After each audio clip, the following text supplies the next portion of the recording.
Hi Nidhika. Hi. Nidhika Bahl is an entrepreneur. Nidhika, can you please share your life journey, your journey of becoming an entrepreneur with us? Sure. I think it's more than a journey of being an entrepreneur. It's a journey of finding oneself, and I would say that because I always had a very good academic background, studied in top institutes across the globe, went to UK to do my masters in finance, and when I graduated from there, I took to a corporate career very typically, and luckily for me, I got my first job in America. So after I think about 3 or 4 years of successful corporate career, I got married, and within 2 years, I knew that things were not going right in the marriage.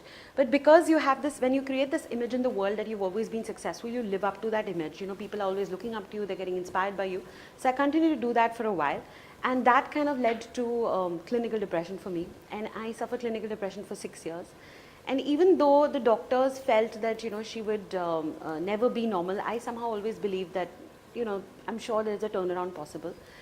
And in that phase, I had to give up my corporate career because I couldn't do number crunching anymore because of the medicines that I was put on. I was sedated for almost 4 years out of those 6 years. And that's when I took to entrepreneurship because when you work for yourself, you have the free time to decide when you want to work, when you want to sleep, when you want to rest. And I started my own media company called Parallel Circles Entertainment. So that was the start of my entrepreneurship for me.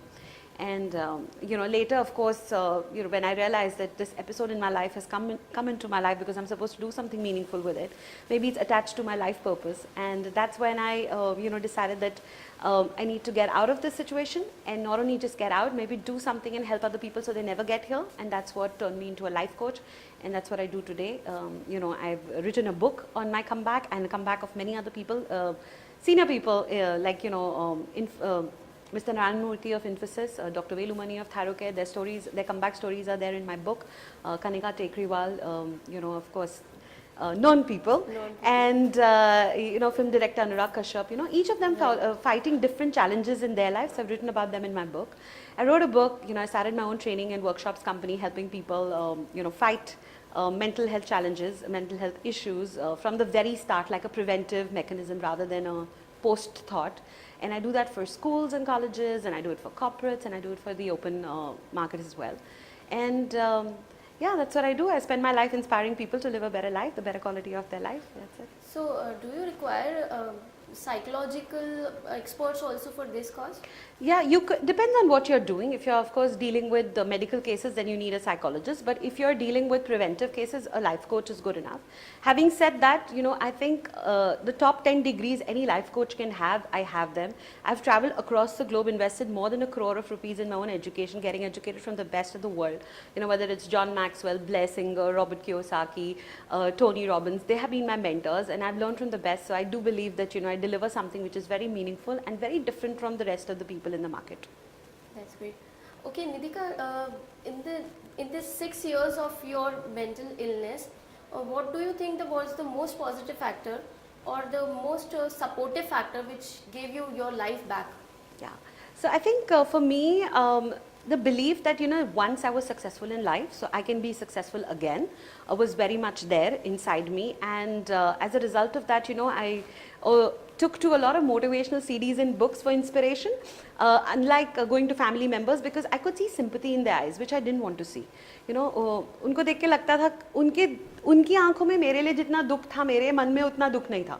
So although they were concerned about me, they loved me, but they could not be my biggest support at that time. Sure. So I took to self-help books, and that's why probably I got inspired to become a self-help book author as well, because I know when people are in that situation, they need something to keep them going on a daily basis, and a book or a motivational CD can really do the job.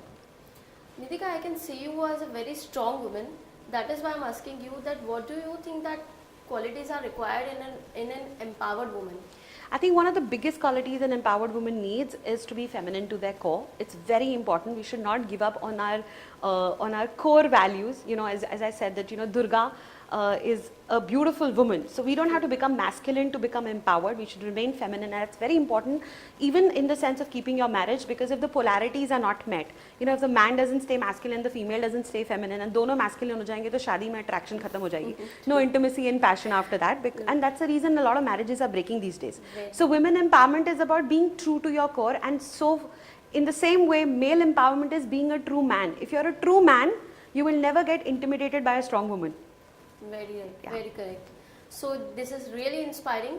This is very nice talking to you. Thank and you. thank you for inspiring us, Thank you so Nidhika. much for Thank you. having me here at Samachar Live. It's my pleasure. Thank you. Thank you very much.